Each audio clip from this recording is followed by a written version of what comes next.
Terima kasih Tuhan, terima kasih. Engkau kekuatan dalam hidup kami Tuhan. Terima kasih. Terima kasih Tuhan. Kekuatan di hidupku,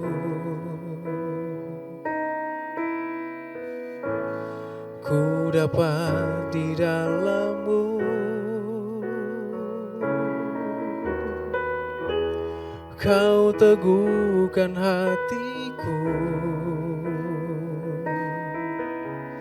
tiada yang mustahil bagimu. Kekuatan di hidupku,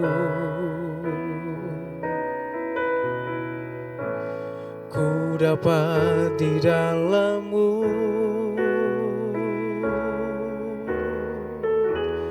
Kau teguhkan hatiku, tiada yang mustahil bagimu. Sebab aku percaya, bukan karena melihat, namun karena firman-Mu yang selalu digenapi di hidupku. Ku percaya, bukan karena melihat, namun karena firman-Mu tiada pernah berubah.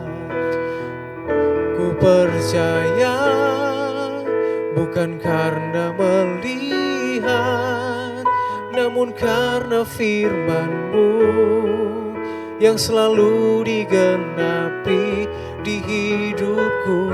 Ku percaya, bukan karena melihat, namun karena firman-Mu tiada pernah berubah. Namun karena firman-Mu tiada pernah berubah. Namun karena firman-Mu tiada pernah berubah.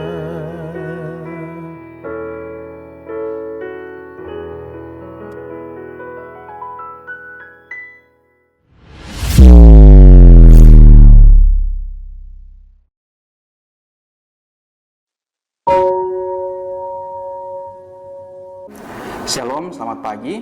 Kita akan merenungkan firman Tuhan bersama-sama pada pagi hari ini. Sebelumnya, mari kita berdoa. Tuhan, terima kasih untuk pagi hari ini. Kami ada dalam keadaan yang baik, diberkati oleh Tuhan. Sebelum kami beraktivitas, kami mau merenungkan firman Tuhan bersama-sama. Biar firman ini menjadi kekuatan, pelajaran bagi kami untuk menjalani semua aktivitas kami sepanjang hari ini. Dalam nama Yesus kami sambut berkat firman-Mu. Haleluya, amin. Shalom Bapak Ibu Saudara. Beberapa hari lagi kita akan beribadah memperingati Jumat Agung, di mana Tuhan Yesus berkorban untuk saya dan saudara yang berdosa, dan lewat pengorbanan Tuhan Yesus kita diselamatkan. Dan saya akan mengajak kita bersama-sama belajar satu bagian firman Tuhan yang berhubungan dengan peristiwa di seputar penyaliban, di seputar Jumat Agung itu. Nah, kita akan baca Markus pasal 11. Markus pasal 11, saya hanya akan bacakan beberapa ayat. Saudara bisa baca selengkapnya di Alkitab saudara. Markus pasal 11 ayat 1. Judul perikopnya, Yesus dielu-elukan di Yerusalem. Ketika Yesus dan murid-muridnya telah dekat Yerusalem, dekat Betfage dan Betania yang terletak di Bukit Zaitun, Yesus menyuruh dua orang muridnya dengan pesan, "Pergilah ke kampung yang di depanmu itu. Pada waktu kamu masuk di situ, kamu akan segera menemukan seekor keledai muda tertambat yang belum pernah ditunggangi orang. Lepaskanlah keledai itu dan bawalah kemari." Nanti saudara bisa baca ayat-ayat selanjutnya. Saya langsung membacakan ayat 8 sampai ayat yang ke-10.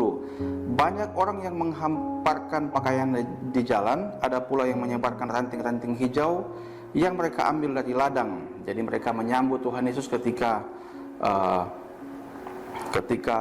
masuk ke Yerusalem. Lalu ayat 9, perhatikan baik-baik. Orang-orang yang berjalan di depan dan mereka yang mengikuti dari belakang berseru, Hosana, diberkatilah dia yang datang dalam nama Tuhan. Diberkatilah kerajaan yang akan datang, kerajaan Bapa kita Daud. Hosana di tempat yang maha tinggi. Saudara, di zaman ketika Tuhan Yesus itu datang ke dunia melayani, itu Israel di bawah kekuasaan Romawi.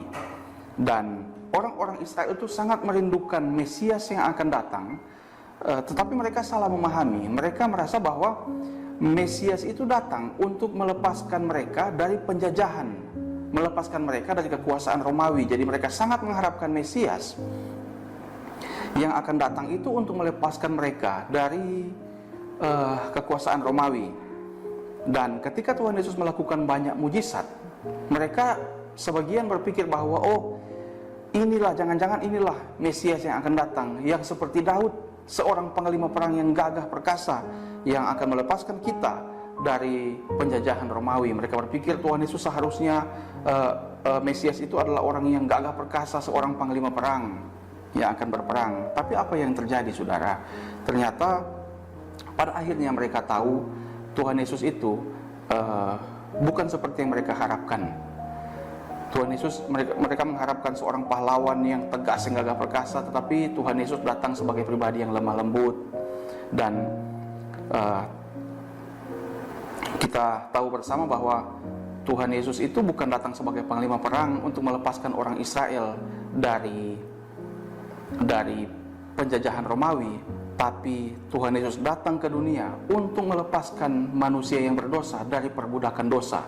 Jadi bukan dari penjajahan secara jasmani, tapi dari penjajahan secara rohani, yaitu perbudakan dosa.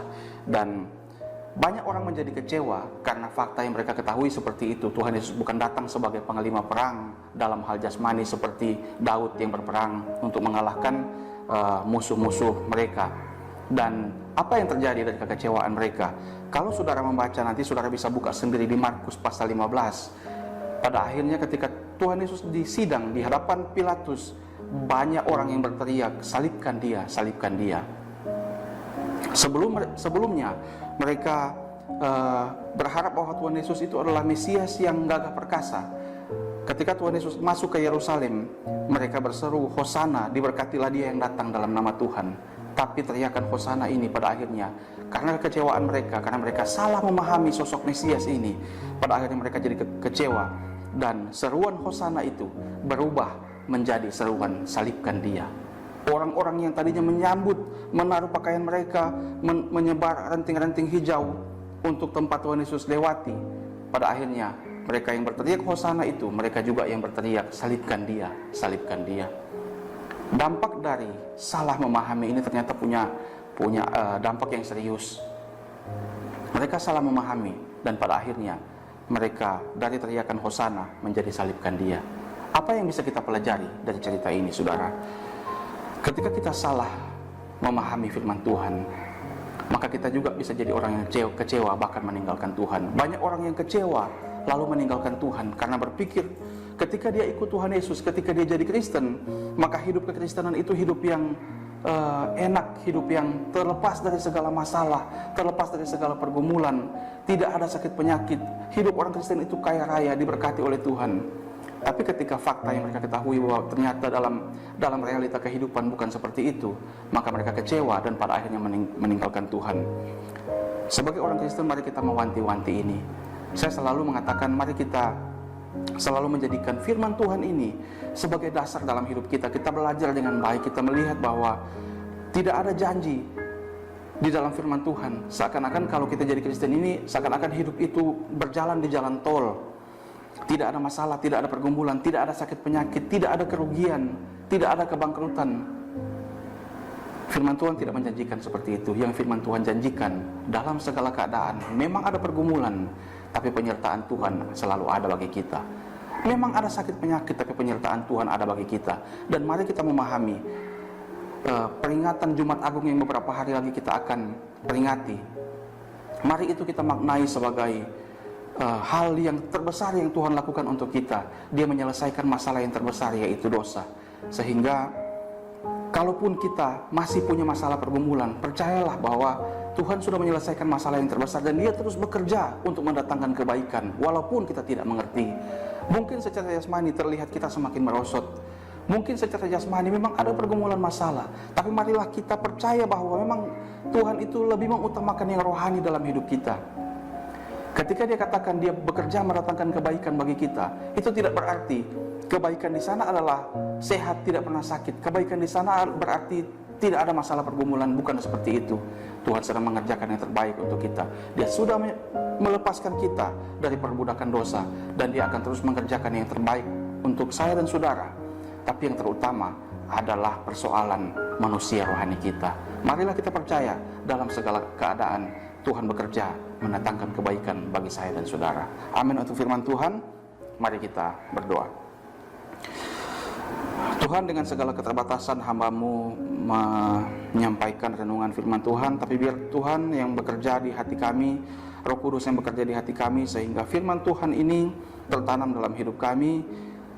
Kami semakin hari semakin mengenal Tuhan, dan dalam segala keadaan kami tidak pernah kecewa, kami tidak pernah meninggalkan Tuhan, karena kami percaya Tuhan mengerjakan yang terbaik untuk kami semua. Sepanjang hari ini, kiranya Tuhan yang memberkati kami. Tuhan tolong dalam segala pekerjaan, usaha, aktivitas yang kami lakukan, semuanya dalam campur tangan penyertaan perlindungan Tuhan. Dalam nama Yesus kami berdoa dan bersyukur. Haleluya. Amin.